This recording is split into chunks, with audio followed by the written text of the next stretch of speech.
And I got assigned to the Wolfhounds. You saw that picture. Yep. Yeah, the Wolfhounds. They got assigned to headquarters, 2nd Battalion, 27th Infantry of the 25th. Yeah. Which one's you, Ken? On the handsome one. You can pick me out. Yeah. The dark hair. Yeah. Yeah, that was me, boy. And that's where I got assigned to headquarters, 2nd Battalion. We were called the Wolfhounds. And boy, for the life of me, I can't remember that kid's name. Huh. Is he your buddy over there? Yeah, we palled around for a while. I'm pretty sure his name was Daryl or Dave. I know it was Daryl or Dave, but I can't get his last name. And I don't know why. I should have had that written somewhere, but I didn't. So, but there's a couple other pictures. I have one more picture that seems like it's him, but I'm not sure. But it was good. It was fun. We just went out on search and destroys all day long and stuff like that. We had to flew out in the choppers all the time. You flew out in choppers. They dropped you off. Yep. And then they take us. Of course, they take us to the chopper pad. On the deuce and hats. We get on those trucks. Right. I know deuces. Deuce and hats. We get on them and they take us there. Choppers will come in, pick us up, and they take us to where we're going. How many choppers would there be? I don't know. Probably 3 or 4 at the time. It depends on if a company's going out. A company's like 150 men. Right. That's 4 platoons of 30 or so. So 120 guys. But if sometimes I don't know. I don't remember the whole company now.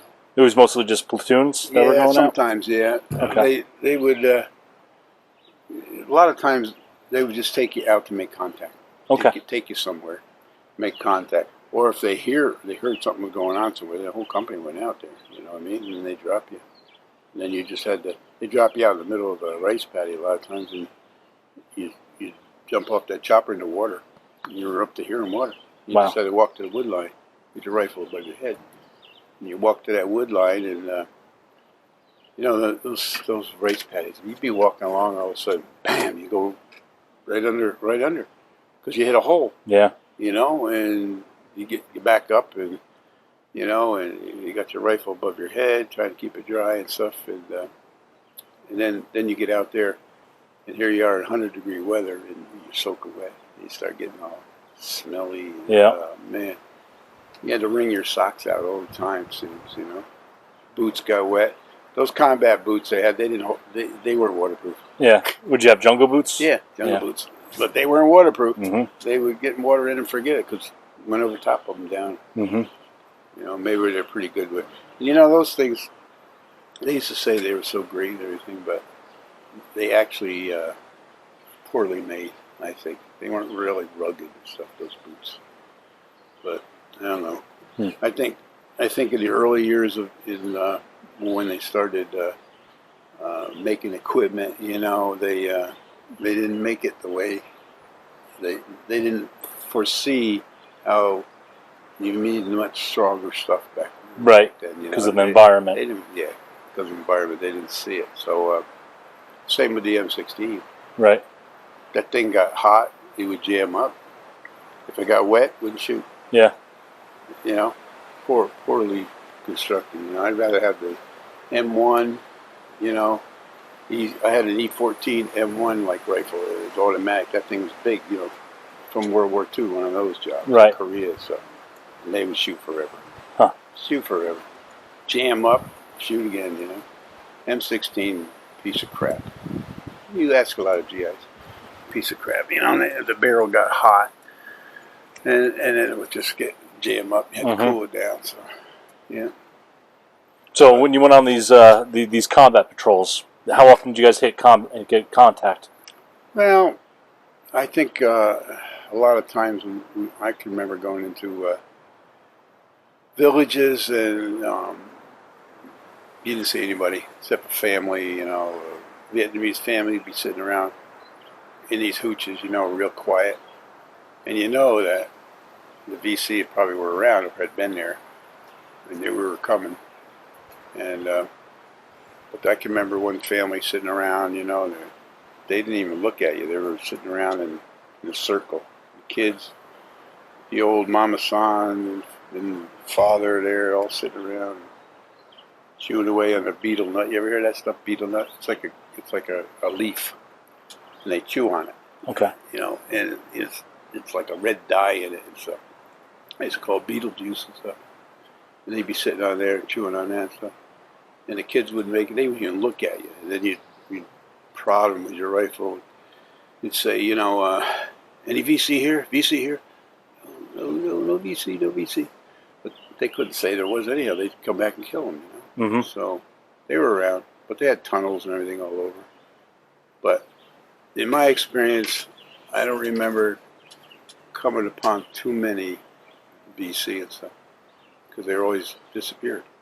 Right. I can remember one guy, they caught one guy and they interrogated him and they had a rope around him and stuff. I can remember that guy. And they were just prodding him and pushing him, you know, a little bit to try to get information on him. And then he sat him down and everything, trying to get information. But that was, to me, that was stupid because they're not going to tell. And you're not going to kill them. You know what I mean? They're not going to say, oh yeah, VC right over here, oh VC here. You know, they ain't going to tell you. So they took him as a prisoner, like, because they, you know, over there, everybody, you assumed everybody was a Viet Cong, you know, or, you know, had ties with them. So you didn't know. It's very hard to distinguish between the enemy and peaceful people over there in Vietnam. Couldn't. You didn't know. So, but it was an experience.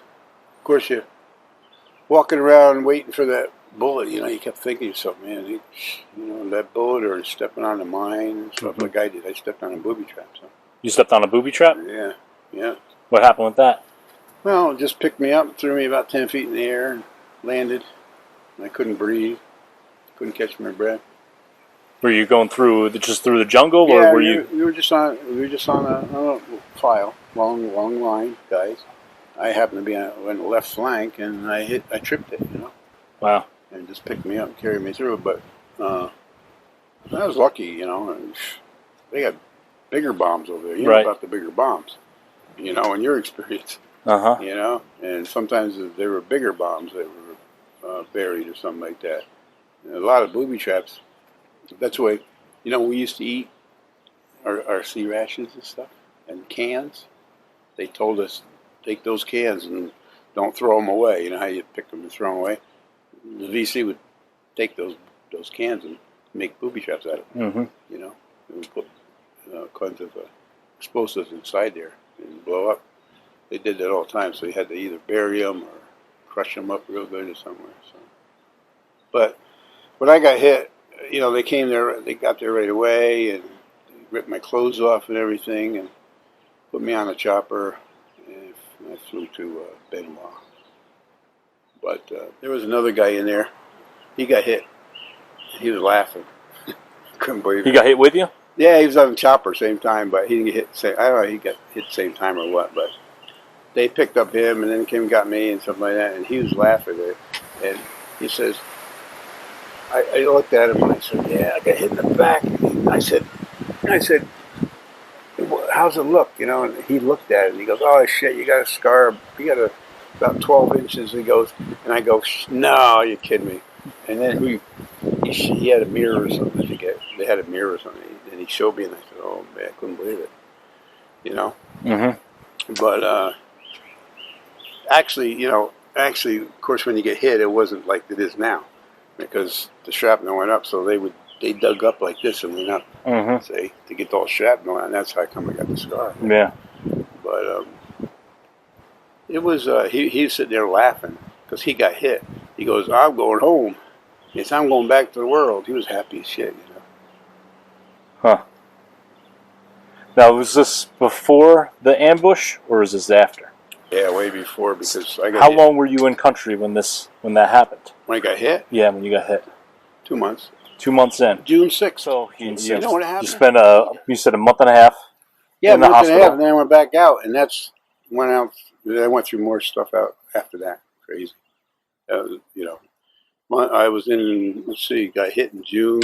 I spent July in the hospital, part of August, and then back out. Back out on combat patrols. Yeah, and that's November 4th is when that big battle was. So November 4th, let's go into that a little bit. So yeah, your command got that there was a headquarters of Viet Cong that was up there. There's a big operation going on up there. They heard that a lot of VC were concentrating in that area. It was Tay Ninh. It's called Tay Ninh area, Black Virgin Mountain, 60 miles up from Cu Chi, about 60, I think, still northwest. And there was everybody. It was a big operation. Everybody was there. Big Red One was there. I think First Cav was there. 25th was there. I don't know completely all the units. I mean, without looking at a book or something like that. Right. But there was a lot of units going on up there because it's a big operation. I guess they had stumbled across I guess there was some force up there. I don't know who it was, and they had stumbled across them. That they were there, and they had been concentrating there, and there was a lot of rice around, everything like that. So started deploying all his troops up that way, and we were one of them. And I don't know what time it was, but it was getting late in the afternoon, I think, by the time we hit this area. It was right there near the area, but and we hit, the choppers came in, and we landed, and we started just walking towards this wood line, and that's when all hell broke loose. So it was right after the choppers landed. You guys weren't on the ground for long. We weren't on the ground for long. No, we walked into that wood line and didn't get very far. Wow. And we couldn't see anything. It was just so dense jungle.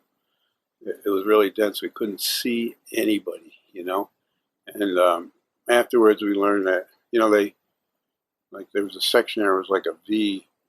And afterwards, they were saying that the VC had cut the underbrush out, and left some of the higher stuff, and they could see it, could see us walking.